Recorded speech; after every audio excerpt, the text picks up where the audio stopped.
Ito na po yung part 5 ng ating palda tutorial. FG TV.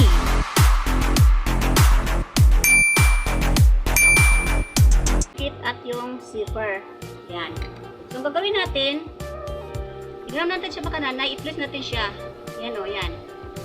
Ipagtagpo natin yung marking natin sa zipper at yung marking natin sa ano natin, sa waistline. Yan siya makananay o. Tapos, i-bisting natin ito. Ayan o, ayan o. Tandaan nyo makananay ha. Ayan. Ayan. Diba mabilis lang? Ayan. Ayan na siya makananay o. Diba? Napakabilis lang. Ayan. Ganun din gagawin natin sa kabila.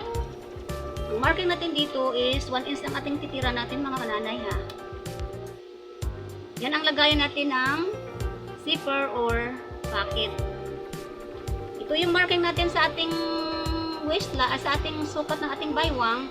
Ipagtagpo natin doon sa ating lagayan natin ng zipper at or pocket. Ayan na siya makananay ha. Ayan. Ayan. Papunta rito ang ating pleats.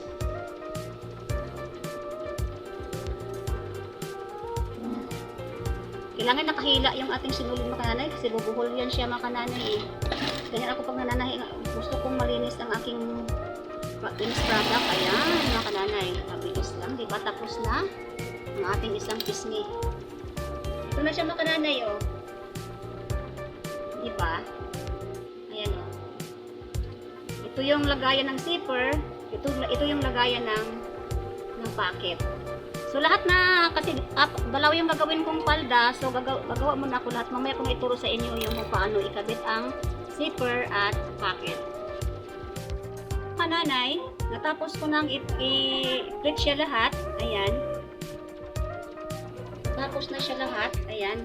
Yung sa gilid, yung lalagyan natin ng zipper, i-edging natin yan, mga kananay, i-edging natin ha. Mga kananay, natapos ko nang i-edging yung paglalagyan natin ng lalagyan natin ng zipper at pocket. Ngayon ilalagay na natin yung ating zipper. So magmarking tayo ng 7 inches mga kananay sa ating zipper.